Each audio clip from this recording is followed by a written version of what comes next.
بسم الله الرحمن الرحيم يا أيها الذين آمنوا كتب عليكم الصيام كما كتب على الذين من قبلكم لعلكم تتقون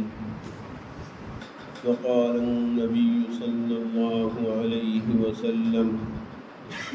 من صام رمضان إيمانا واحتسابا غفر له ما تقدم من ذنبه وقال النبي صلى الله عليه وسلم من قام رمضان إيمانا واحتسابا غفر له ما تقدم من ذنبه أو كما قال عليه الصلاة والسلام. معزز سامعین، اللہ تبارک و تعالیٰ کا بے حد اور بے پناہ احسان ہے کہ اللہ تبارک و تعالیٰ نے ہم سب کو ایک مرتبہ پھر یہ رمضان المبارک کا بابرکت مہینہ عطا فرمایا تھا. اس میں دو عبادتیں خاص طور سے اہتمام کے ساتھ میں ادا کی گئی. ایک روزے کی اور دوسرے تراویح کی. اللہ تعالیٰ نے رمضان کے روزے ہمارے اوپر فرض کیے تھے.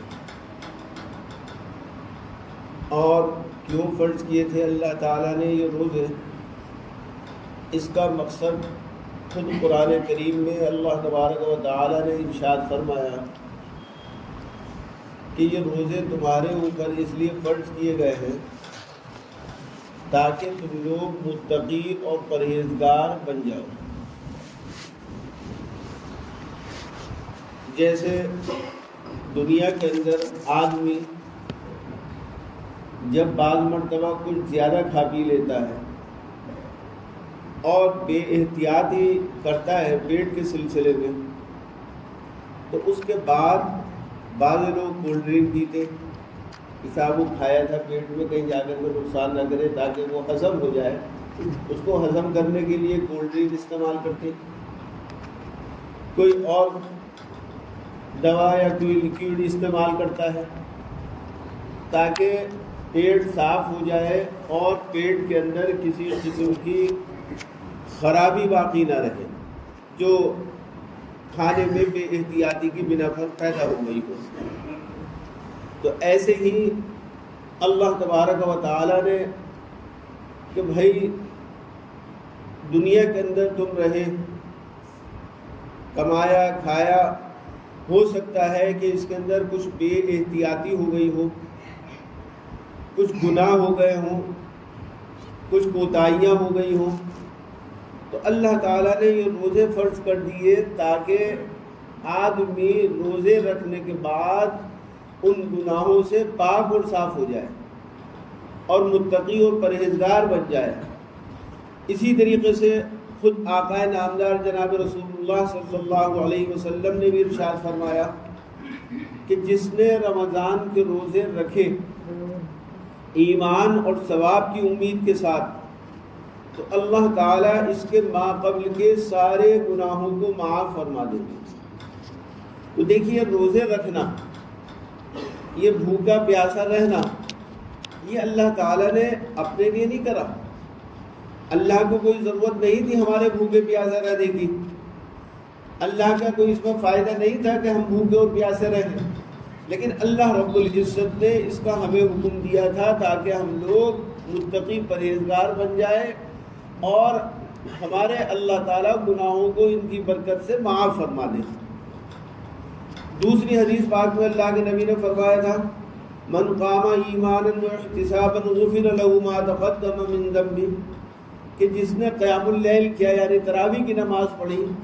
تو اللہ تعالیٰ اس کے بھی ماقبل کے سارے گناہوں کو معاف فرما دیں گے. تو اللہ تعالیٰ نے یہ دونوں عبادتیں روزہ اور تراویح یہ ہمارے فائدے کے لیے مقرر کیا تاکہ اللہ تعالیٰ ہمارے گناہوں کو معاف فرما کر اپنے مقربین بندوں میں ہمیں شامل فرما لے۔ اب دیکھو بھائی، جس کو اللہ نے جتنی توفیق دی،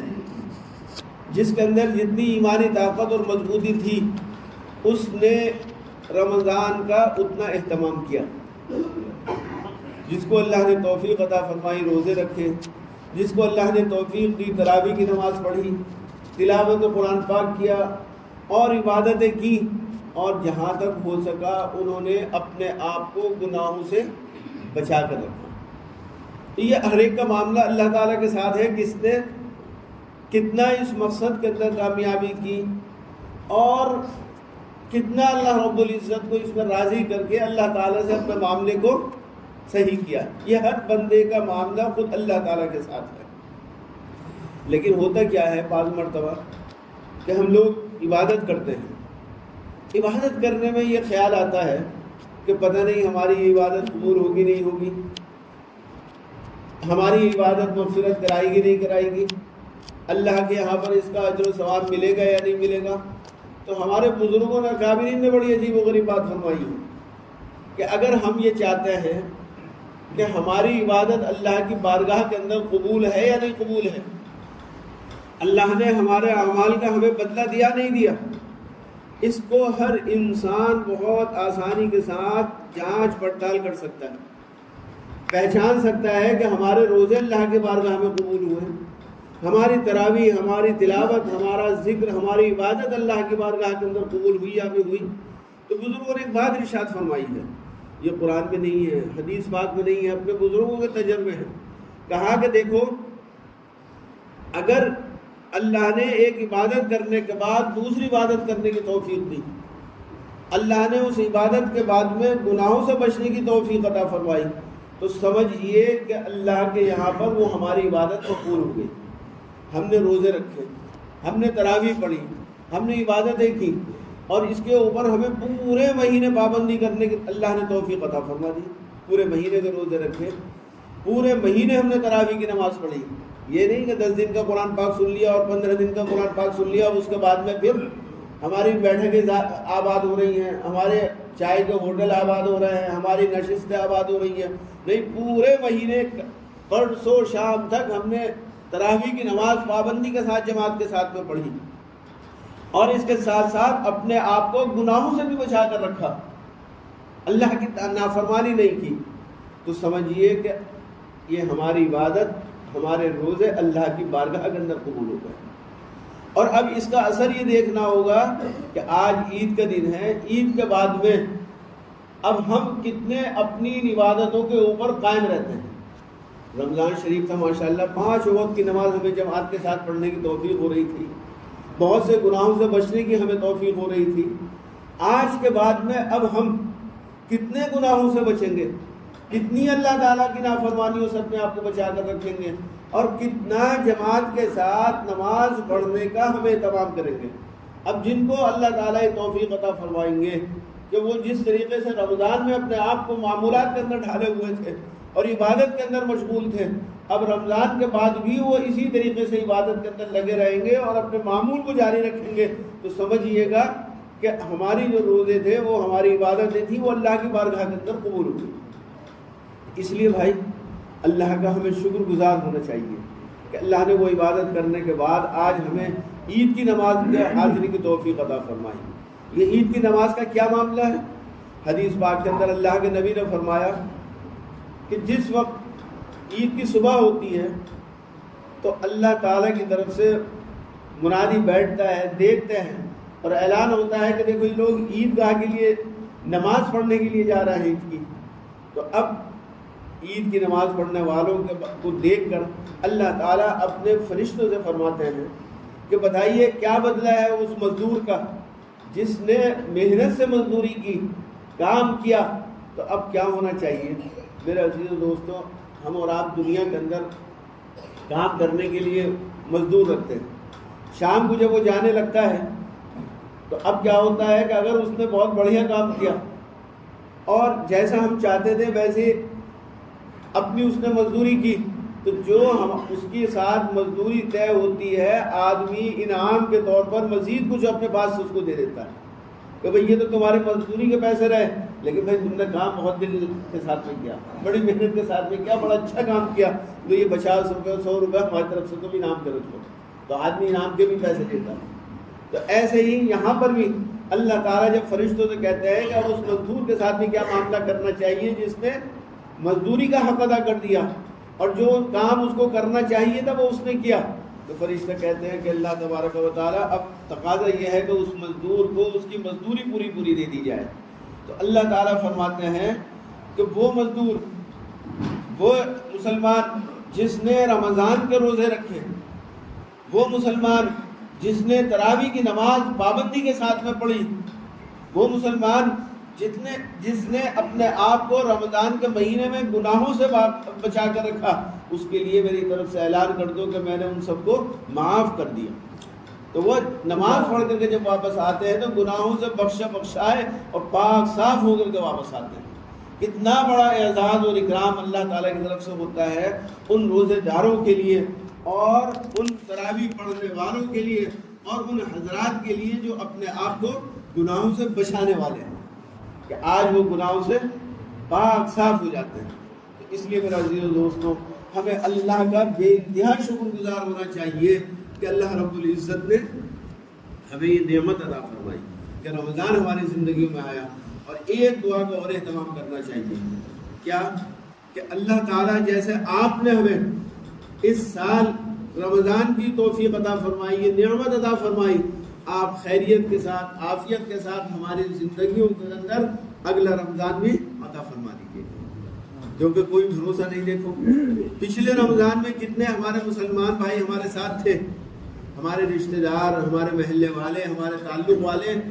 پچھلے رمضان میں ہمارے ساتھ موجود تھے، لیکن اس رمضان میں وہ نہیں رہے۔ اللہ نے ان کو اپنے پاس میں بلا لیا۔ ممکن ہے کہ اس مرتبہ ہم میں سے کسی کا نمبر آ جائے اور اللہ تعالیٰ بلا لے اور رمضان کی نعمت سے ہم محروم ہو جائیں۔ اس لیے اللہ تعالیٰ سے دعا کریں کہ اللہ تعالیٰ ہم سب کو خیریت کے ساتھ عافیت کے ساتھ اگلا رمضان بھی عطا فرمائے۔ اب چونکہ وقت ہو رہا ہے، عید کی نماز کے سلسلے میں بات عرض کر دی جاتی ہے۔ پہلے میں بار بار کہ دیکھیے اصل عید کی نماز عیدگاہ پر، اصل ثواب عیدگاہ کے اوپر جا کر کے نماز پڑھنے کا ہے۔ اس کی فضیلت ہے کہ آدمی وہاں جا کر کے عید کی نماز پڑھے۔ اللہ کے نبی علیہ الصلوۃ والسلام نے کبھی بھی مسجد نبوی کے اندر عید کی نماز نہیں ادا فرمائی۔ مسجد نبوی کے اندر نماز پڑھنے کا ثواب 50,000 نماز پڑھنے کے برابر ہے، لیکن اس کے باوجود اللہ کے نبی عیدگاہ نماز پڑھنے کے لیے تشریف لے جاتے تھے۔ تو اصل یہ ہے کہ وہاں جانا چاہیے، لیکن بعض حالات ہیں، مسئلہ ہے، بیمار بھی ہیں اور کمزور لوگ بھی ہیں جو وہاں تک جانے میں ان کے لیے تکلیف و پریشانی ہے، کسی کو کوئی عجلت بھی ہے اور بھی بہت ساری مسئلات اور ضرورتیں ہیں۔ اور آج کے خاص طور سے حالات کے اندر سارے کے سارے اگر مسلمان وہیں پر اسی جگہ پر پہنچ جائیں تو ظاہر سی بات ہے عید میدان کے اندر اور اس جگہ پر نہیں ہو سکتی، لامحالہ سڑکوں کو اوپر بھی پڑھنی پڑے گی، راستوں میں بھی پڑھنی پڑے گی، وہ بھی احتیاط اور مسالے کے خلاف ہے۔ ان آزار کی بنا پر اور کچھ عوارضات کی بنا پر یہ مساجد کے اندر سلسلہ شروع کیا جاتا ہے۔ زیادہ یہ سلسلہ نہ شروع کیا جائے، کہیں چند جگہوں پر رکھا جائے تاکہ کچھ لوگ اپنے عوارضات کی بنا پر مساجد کے اندر بھی نمازوں کو ادا کر لیں۔ دوسری بات یہ ہے کہ جب